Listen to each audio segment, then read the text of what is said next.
Hello, everybody. Welcome to Placebo, the podcast where my sister and I try and teach each other about healthcare things. I'm Logan Richards, and this is my sister. And I'm Kaylin Richards. And today, Kaylin's going to teach me about...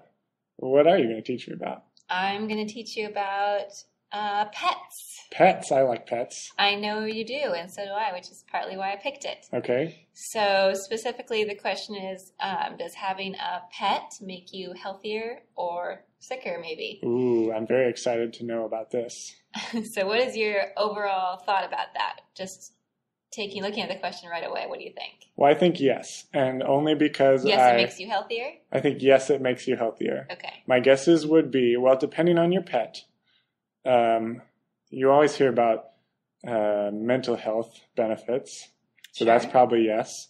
Okay. I feel like with dogs, you always say, well, it makes you walk more, which I found anecdotally to be true. I feel that it's true, yeah. So I would say yes. Yes, it makes you healthier. Okay. We should mention that you have pets and I don't.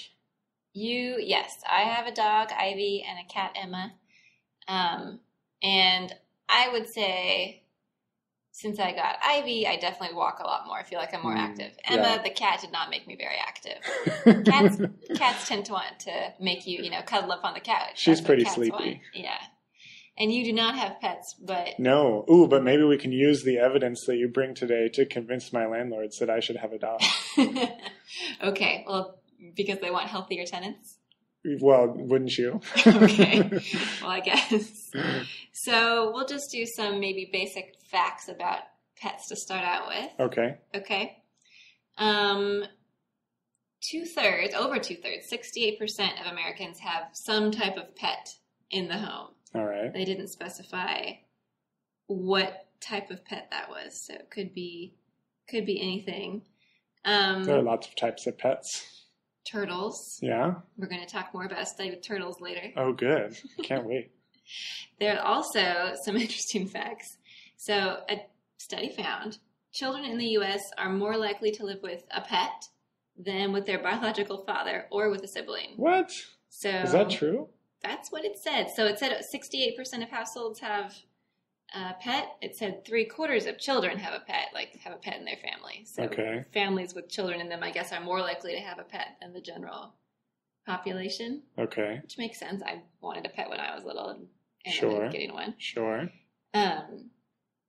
So that's an interesting factor with children's health, especially because I think obesity is a big problem a health problem that starts in childhood Yeah. that might be affected, right? Wait, so are you still telling me that there are more, so that I'm still 68% telling you. number is more than people that have lived with their biological fathers? 3/4 of children have a pet, so more children. And less 75%. than 3/4 of children don't live with their biological father? That's what the study said. They did not say how many people live with. Do you want to try and do a Google No, search? How many you can people? keep going. That's just surprising. I don't know. That's what it said. That might 3/4. be. A lot of people are divorced. I think more than 3/4. I guess, yeah, isn't there there's that. They might have joint custody and spend weekends with their father or okay. something. All right, well, keep going. Moving on. Some more general pet facts, just because I like that. Yeah, pet facts. And then we'll get to the health stuff. Okay. It is believed that the dog is the first animal that was domesticated. Okay. That seems to be up for debate because I saw in one article 10,000 years ago and then another article 40,000 years ago. Well, a long time. That's a big difference, though. Yes, a long time ago. Okay. There's also some interesting debates and articles about cats are saying that although cats began living with people maybe about 10,000 years ago, people debate on whether they think cats are actually domesticated even today. Yeah, I've heard that before. What have you heard about I that? feel like that's just propaganda from the dog people, though. Well, they basically say that dogs, if they are released back into the wild, if something happens and they're in the woods on their own, I guess probably some could survive, but it would be a lot less likely. Mm-hmm. Cats mostly do okay. Ooh. Yeah, I'd probably agree with that.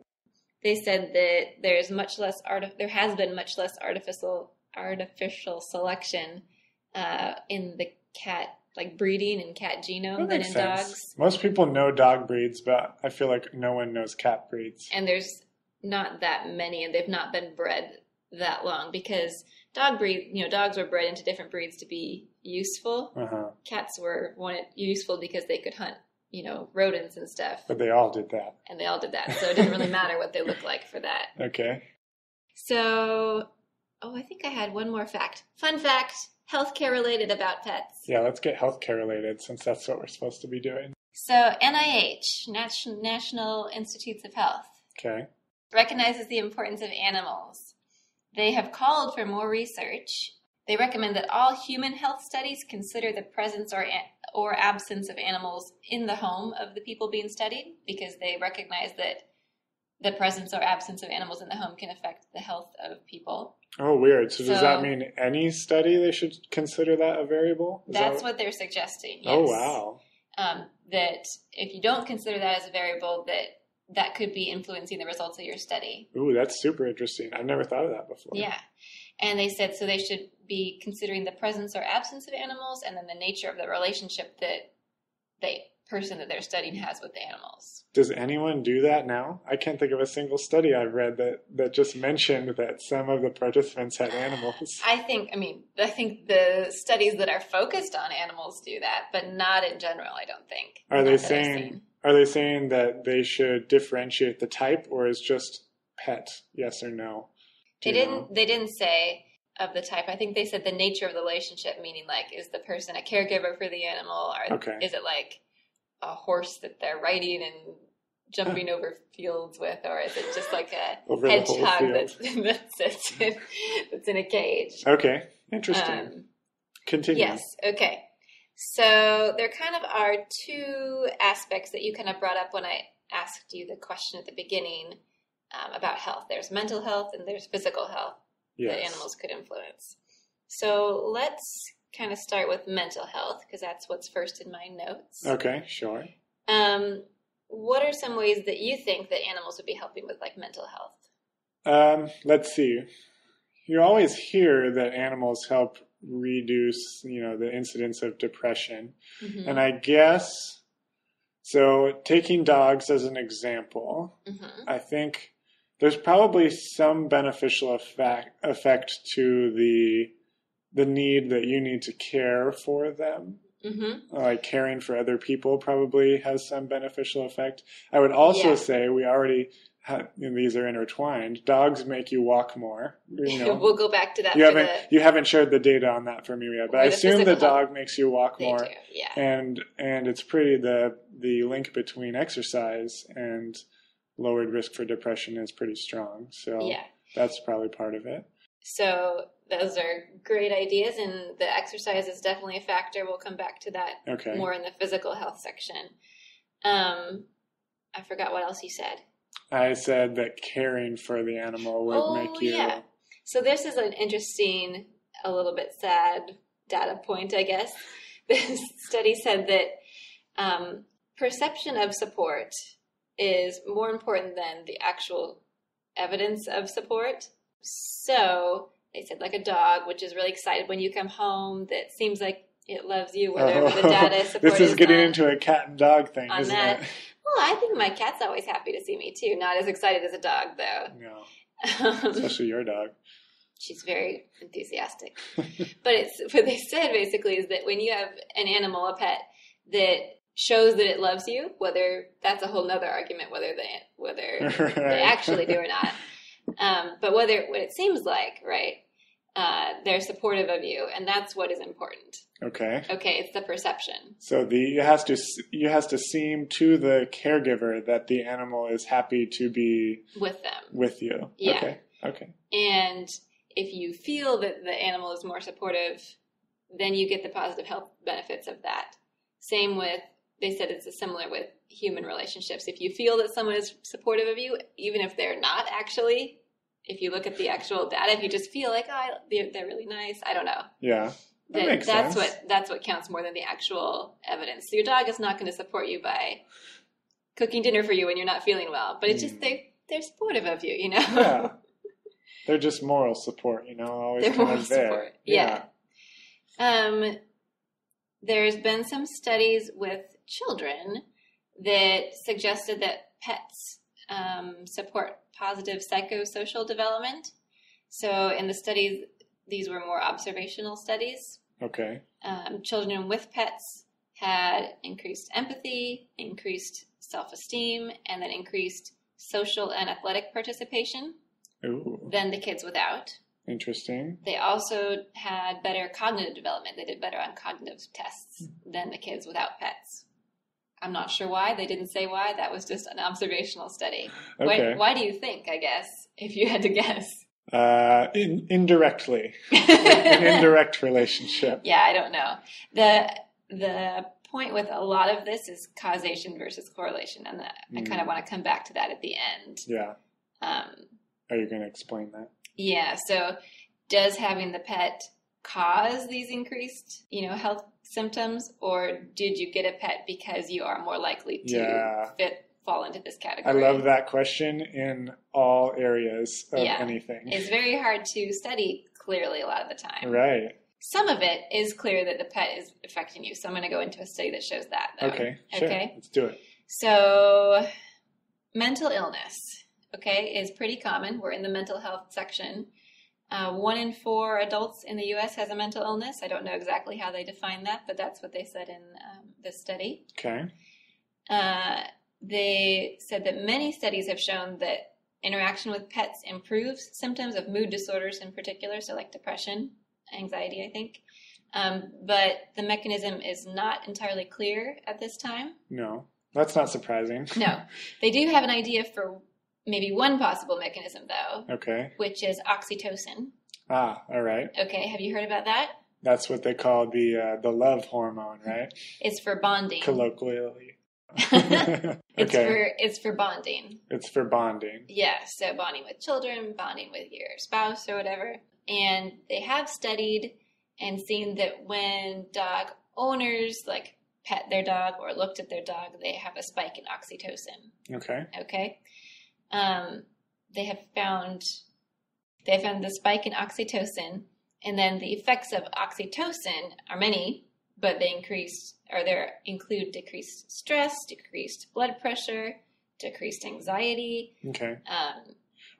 So oxytocin's a hormone, right? It's a hormone. I'm so sorry. Yeah. That means it moves throughout the body in the bloodstream. Yes. Is that right? Okay. So, and then increased social interaction, increased self-confidence, and then increased memory and learning, which maybe comes back to the cognitive part of the previous study with the children. Okay. Yeah. The oxytocin does that. Okay. So they think that might be one reason that it helps with depression, because this is a measurable increase in this hormone when you're interacting with your pet. Does that make sense? That does make sense. Okay. Another example of how pets help with mental health is what one study was calling building social capital. Oh, okay. What do you think that means? Social capital. That means building worthwhile relationships, I guess. Yeah. So, if you see someone walking a super cute puppy, you are probably going to go talk to that person. Oh, yeah. Okay. Totally. I do. Usually I don't want to talk to the person, though. I just want to pet their dog. That's true. But you might talk to the person a little bit, too, right? Yes. Whereas if you just saw that person walking by, you probably would not say anything to them. Yeah. Okay. So this is what they found, is that walking a dog can lead to more positive social interaction with people. So this does depend on the type of dog, though. They said that young dogs are more likely to increase social interaction because a puppy is so cute, you want to go pet the puppy. Yeah, okay. Or dogs that are more positively perceived in whatever way. So if your dog is barking and growling, clearly it's not going to help your social interaction. That's alluding to more aggressive breeds. Probably. I think so. Yeah, which is unfortunate. That's not necessarily the case. We find those to be stereotypes usually. This is an interesting study. Okay. So it was a British study, and they did it with what we would call parakeets. Do they call them different things? Yes, I looked it up because I'm like, what is this? I've never heard of it. They call it budgerigars. Budgerigars. No, I have no idea. Budgerigars, something like that. We'll need to have a British guest on to tell us. I'm probably not pronouncing that correctly. Parakeets. Is what they're called in the U.S. Okay. So they did this study with elderly participants that had maybe limited social interaction. And here they gave some of them parakeets, and they gave some of them TVs, and they gave some of them potted plants. All right. Begonias. So they reported that the people that got the parakeets reported increased social interaction because the birds gave them something to talk about with people. That's what they said. I guess when they went out, because they're not taking their bird out with them, I'm assuming. The study participants that had the begonias or the TVs did not have any change in their social interaction, which you think you could talk about your gardening or your TV show that you watched. Yeah. You're telling me that they're not talking about Game of Thrones? So apparently they didn't get HBO with their TV. Okay, well I do. So this reminds me, I recently read a book for class called Being Mortal. Okay. Have you heard that? I haven't heard of it. Okay, it was a New York Times bestseller for a while. Anyways, one of the examples, so this book is about growing older, kind of, and the care of people that are growing older. Mm-hmm. But he talks about in one chapter a nursing home, a skilled nursing facility, mm-hmm. where the medical director wanted to like increase, happiness, make people feel better about living there. It's a nice goal. And he brought in parakeets. There were parakeets in cages on all the floors everywhere. Yeah. They had like hundreds of birds. And they also had dogs and cats that roamed the facility. That sounds great. There was a whole bunch of issues with animal care because they didn't really plan for that. But yeah, well, they do talk about the bacteria and I wonder if he read this parakeet study though. Well, the doctor that decided to do that. Maybe he did, because at the end of the study, in their discussion, they talk about how they think parakeets would be excellent, not in acute hospital floors that would be too distressing for the birds, but in nursing facilities and long-term care facilities. He had to have read that, because I wouldn't think of that at all. I would never think I want to get animals for my nursing home. I'm going to get parakeets. I wouldn't think about cheerful, parakeets. They're pretty. I guess. They sing. I think they sing. I think, they do. I remember them saying that. So this is just a super weird study. Next one? The next one. Yeah, okay. Not the parakeet one. That's fine. Next one. Next study. This is also about social interaction with pets. Okay. So for this study, they had a woman sitting on a park bench, and they did observation of her with different scenarios. Okay. And how many people approached her to speak to her. Okay. So they did one where she had a rabbit, and one where she had a turtle. She just sits on the park bench, and people walk by and see what happens. Okay. So rabbit, turtle, and operational TV, so a TV that was on somehow. Or if she was sitting there and blowing bubbles. Oh, that would get me. So, which do you think had the most approaches? Well, most people are coming to talk to her. I would think rabbit, but you said something about turtles earlier, so it's going to make me think turtle. Well, it's both. They were both very high, almost equal, the rabbits and the turtles. Okay. And then the TV and the bubbles were both extremely low. Clearly there were no children walking by. I feel like the bubbles get all children. Which surprised me, right? Well, and I think if I am walking in the park and I see a lady sitting there with a TV set up and turned on, I'd be a little bit curious, because it's kind of a strange thing. I definitely wouldn't talk to her. No? No. I might stop and stare for a little while and try to figure out what's going on without her noticing me, maybe. Yeah. And then bubbles, probably not unless I was a child, right? But yeah, a rabbit or a turtle, they're kind of odd things to have just sitting with you in the park. I guess they wanted them to be animals, but not your usual animals. Yeah. So basically their study was to show that any animal increases social approaches. Wait, how many people did this study have? This seems like a very... It was a small N. It was number of study participants. It was one lady that they were observing. I do not know. Weren't they really observing they were really observing the people? Oh, the people that approached her. Yeah. Yeah. Still seems very situational. Where was it? I did not say which park it was in. Because I feel like it would depend on the city and even the neighborhood of the city. You're in a sketchy neighborhood, you're not going to stop and talk to the random lady with the turtle. With the TV. I don't know. Seems questionable. Well, anyways. More animals increase social interaction. Okay? In this one park. If you're one somewhere lady. Where the study was conducted. They should have done a man, because I think women get more social approaches anyways. Mm-hmm. Yeah, I don't know if I like this study. Okay, leave it out. I just thought it was funny. Right, it's funny. It's funny, but I'm not sure that the data adds much to the conversation. Well, we still include it. Okay. Because that'll teach people that we can question studies. Yes, that's true. So, and speaking of questioning studies, here's another study about with maybe a causation versus correlation problem. So in this study, well, I guess to set it up, in the elderly population, they often have a lot of stressful events, like stressful health events, stressful life events. People are passing away, maybe that they're close to. And this can be more difficult to deal with because they have kind of less physical ability often, and then like fewer social supports often. That's common. So as this, you might expect, all this stress in their lives and health issues leads to increased doctor visits. Like people go to the doctor a lot more frequently as they get older. Okay. But in people with pets that are enrolled in Medicare, so that is people over 65, mostly in the U.S., they had much lower doctor visits than people without pets. Oh, so they were saying, okay, so when you have pets, you don't go to the doctor as much. So the pets are making you healthier? Or what do you think? Or they're healthier and they happen to have pets because they're healthier so they can feel like they can care for a pet. Right. So if you are, not physically very well, or mentally very well, you might not get a pet because you feel like you can't care for it. Right.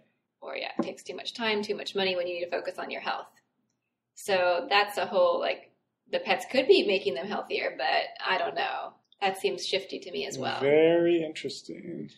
So you can see how this is kind of a slippery topic, a little bit hard to pin down. Hard to study. Yeah, because there's so many variables that are hard to control for. Yeah. So let's go to physical health. Okay. This might be a little better. Hopefully. We'll see. Tell me, maybe you already did a little bit. You talked about the walking as one idea that maybe would help your physical health, having a dog that you have to walk. What are other ways that you think pets would change your physical health?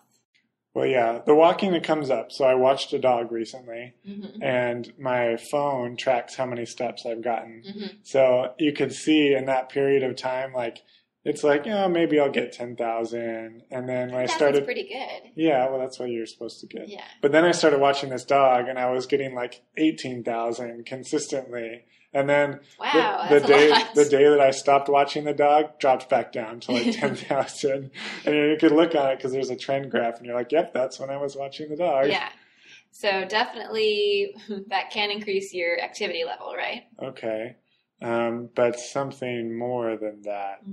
I guess, this isn't true with every dog necessarily, but you're more likely to leave the house to go do something with your dog, I guess, which is it's not necessarily exercise, but it's physical activity, which maybe is social interaction, which we've talked about already. Right, but yeah. Yes, so there's an interesting study. This is a study in Scotland, and it was with adults 65 and older. They were just looking at activity levels. So only 9% of these people in the study actually had a dog. But we're going to be looking at those people. It was a really big population-based study. Okay? Only 9% of people over 65 in Scotland have a dog? In this study, it was a geographic area, and they just went with everybody who had a primary care doctor in this area. Oh, okay. So they did find that the dog owners were more likely to have better physical health than the rest of the general study population. They had less depression, and they also, when they did surveys about their values, they put a greater value on physical activity than people without a dog. And then they were also 12% more active than those without a dog. So they found that those people who had a dog were 12% more active than those without. Right. And that 12% change in activity level is the same as 10 years difference. So as being 10 years younger. Okay. Does that make sense, though? It's the same as saying, it does. I'm 80, but I have the activity level of a 70-year-old. Yes, I understand. Okay. Let's go back. There's some more things about physical health. So one, I think, interesting thing that they brought up is that having pets could be a factor in stopping smoking. Ooh. Smoking cessation. Okay. Why do you think? Well, I think usually the people who do smoke, no one is confused on the if it's healthy or not anymore. Everyone seems to know it's not healthy. It's not a good idea. And no. the issue with smoking is more about the addiction. Yeah. So maybe they are thinking, well, they don't want to affect the health of their pets. That's it. There's actually been a commercial recently that showed how like your dog and your cat can get secondhand smoke and lung cancer and die of that. Yeah. And like to help encourage people to quit smoking. Yeah, they say that's the reason, is that that's a strong motivating factor for people. They don't want to harm their pets. Right. And so it could be a reason that they would stop smoking if they care about their pets more than themselves, their own health. I don't know. I could see that. Yeah, people really care about their pets a lot.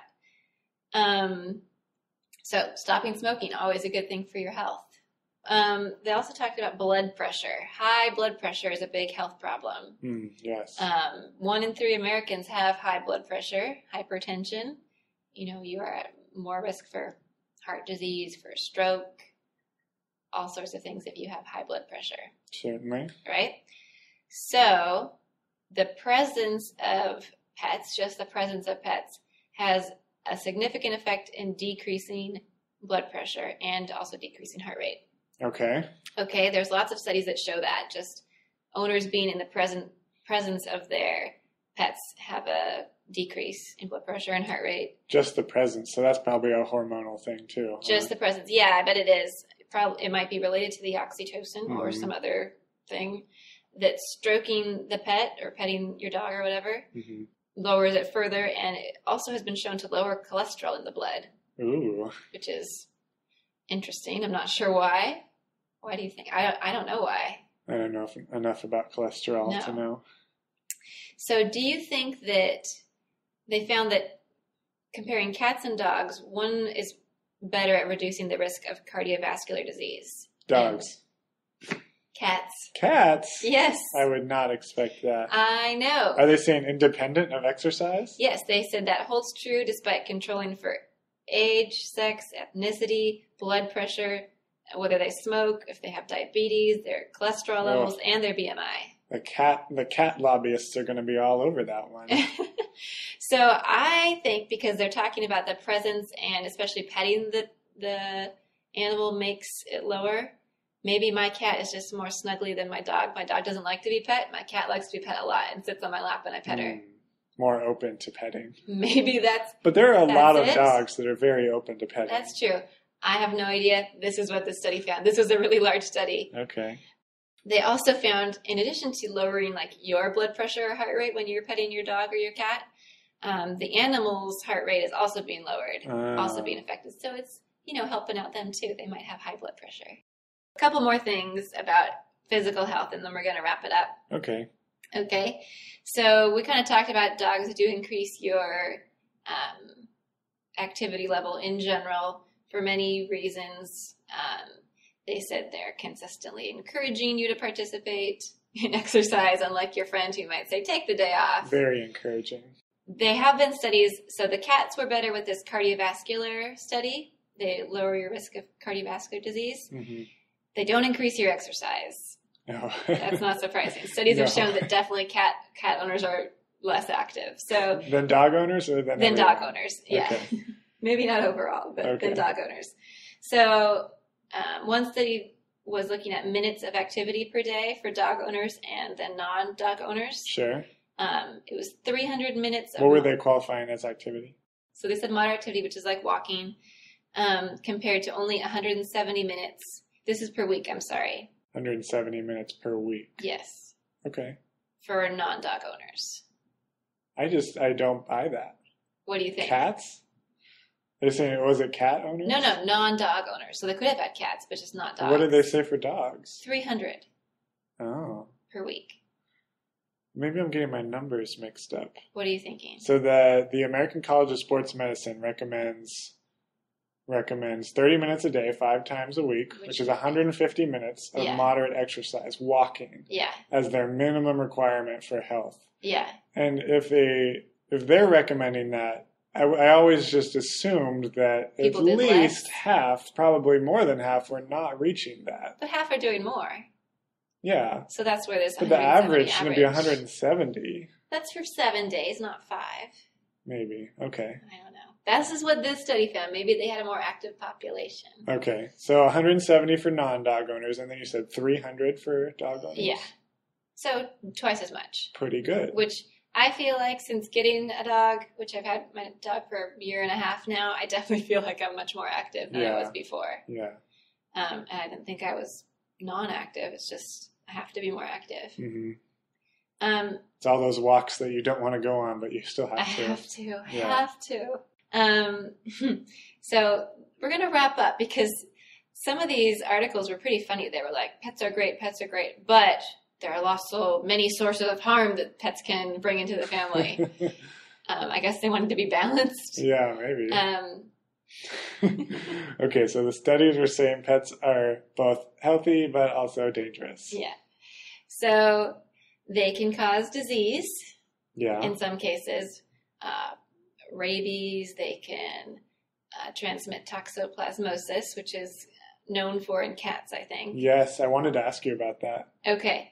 Do you know much about toxoplasmosis? Well, I know that it's bad for pregnancy. Yes. So if you're pregnant, you're supposed to not clean the litter box. This is an interesting thing, but yeah, okay. But otherwise, it seems like this, and I don't know much about what it is, but you often hear that most people are affected by it, and it's dormant or it doesn't do anything or something like that. But that's about all I know. So if you are a normal, healthy person and you get toxoplasmosis, you might not know it, or you might just have kind of flu-like symptoms like a fever, aches, fatigue for a little bit, and you get better. Okay. And you don't think anything of it. Okay. If you have a weakened immune system, like you're undergoing chemo or you're on immunosuppressant drugs for whatever reason, or you're pregnant, that can be much worse. So in the immune suppressed case, you get just a much more severe illness, like you get confusion, seizures, severe pneumonia, so it can be really dangerous. And then if you're pregnant, you probably don't know, but it goes to the baby. Ooh, that's not good. Right. So the baby can be affected with symptoms like the seizures. They can get severe eye infections. They can get jaundice. So what's a little bit creepy about this is sometimes the baby could be affected right away. Okay. But sometimes they might not show any signs of infection until they're a teenager, much later in life. Ooh. So anyways, don't get toxoplasmosis if you're pregnant. Good advice. Yeah. So that's why I guess people are careful. Maybe it's just easier to be careful than to try and find out if you had it before, if you're already infected. I'm sure that's something that they test for and educate people who are pregnant on. Yeah. Oh, they do. Yeah. Pets can also cause bites or infections. Yes. Yes. True. Possibly another reason they said pets could affect your healthcare negatively is that people can either not seek healthcare or they leave the hospital to care for pets, which I have seen to be the case. Okay. People have pets at home and they have no support for them. They're really worried and they'll leave because they want to go take care of them. Yeah, right? So that can be a problem, or they just don't want to come into the hospital because they don't have anyone to take care of their dog or whatever. Yeah, that makes sense. And then they also talked about financial and social resources, that they could take too much time or too much money from people to be, so it's unhealthy. And that would indirectly change your health status. Right, that you're too stressed out, that you're taking too much, that you don't have enough time to spend on the pet's unhappy, whatever. Right. Okay. Or that you're spending too much money and you don't have enough money, so you're stressed because you're poor. So this is a March 2016 article from with data from the U.S. Bureau of Labor Statistics. They said that estimated the average pet owner spends $500 per year per pet. I think that is an underestimate. I think maybe I overspend. Maybe you're overspending. But there was the article itself said this may be on the low side, that there are other estimates that go as high as $1,600 per pet per year. I don't think I spend that much, but... Well, it seems like especially in big cities, that's probably way too low, but maybe as a national average, that's better. Maybe that's right. I mean... Because in big cities, people are spending way more on their animals than if you live out in the country. $500 per year. If your dog is going to the vet at all. That's not very many vet visits. If you live out in the country and all you're paying for is food and maybe a vet visit or two. I think I do a couple classes. I'm overspending with You therapy, are overspending. So. But you live in the city and you have way more opportunities to spend on your dog or need to spend on your dog than. And then the last negative part is fall hazard. This is definitely true. Yeah. Oh, they always tell us this in class. You have to figure out if for treating elderly adults that if they have a dog, you need to take that into consideration. Yeah. And some of our classmates even brought back stories from a home health visit they did, and this lady's little tiny dog was zipping in between her legs as they were trying to do physical therapy in the house. Oh, I shouldn't laugh, but I can just picture it. Right. Well, it was really dangerous. And they said, like, look, if you're going to do this kind of stuff, which is challenging your balance because we're trying to make it better, like the dog can't be zipping in and out of between your legs. You're going to trip on it. I can't tell you. I've had many patients with fractures that I said, oh, what happened? Oh, it was their dog. They tripped on their dog. They tripped on their cat. Their dog pulled suddenly when they were on a walk. All sorts of stuff. There are downsides.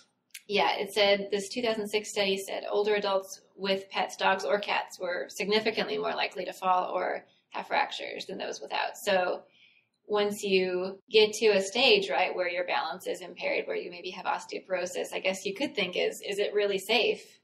Yeah. When you know that you have poor balance, that you do fall. Benefits worth the risks. Maybe that at that point you need a parakeet. Yeah, parakeets won't trip you up. I mean, even people with like cats that have to get down and clean the litter box, and that's hard for them to get up and down. That's a fall risk when they're doing that. And maybe you're bringing it back to why do the healthier people seem to have pets and the unhealthier ones? You're doing the same thing. The people that are less healthier say, well, I probably shouldn't get a pet because I might get pulled over or I might trip on them. So I thought you said pulled over like a cop, and I was really confused for a minute. I might be holding on to the dog's leash and get pulled over. Yeah, there you go. That's what I meant. Yeah, so I think this is where I want to wrap the whole thing up, is that yes, pets probably in general help you have better health. And that's just kind of a natural, instinctive thing. I think people generally feel that that's why they have pets, is because they feel like they improve their lives. Maybe part of that is their health. Why else would you get a pet if it wasn't improving your life? So it's kind of a little bit of a intuition. It just feels right. The studies generally support that, but again, is it correlation versus causation? To people that are healthier, are they just more likely to have a pet? And the people that are less healthy don't have pets? Or is there more of a causing factor? Very interesting. You usually don't hear about the other side of having pets and this kind of issue in the media. All of these articles were really like pushing it. I thought it was funny. The negative side. Yeah. Well, maybe that's because the people that do this kind of research are upset that the only things are in the media are animals make you healthier. A lot of the articles included this at the end. It sounds like the evidence for this is both ways. Yes, I would say. Very much so. It depends on your circumstances. Not a lot of consensus. Yeah, very individual, which is how most things are. Which I feel like my pets generally improve my life.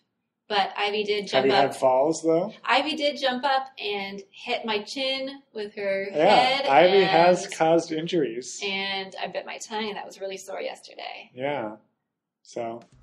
Okay, so we want to say thank you to everyone for listening. We want to ask you to please follow us on Twitter. Or give us a rating on iTunes. Yeah, I was going to say, please follow us on Twitter at PlaceboCast. Oh, yeah. And what were you going to say? Well, we have a Facebook page, too. Yes, Placebo Podcast. And if you're feeling kind, please give us a rating on iTunes. It really helps the show. Also, we'd love to hear your feedback. Thank you to James Aiken for our music. And that's it. Goodbye. Bye.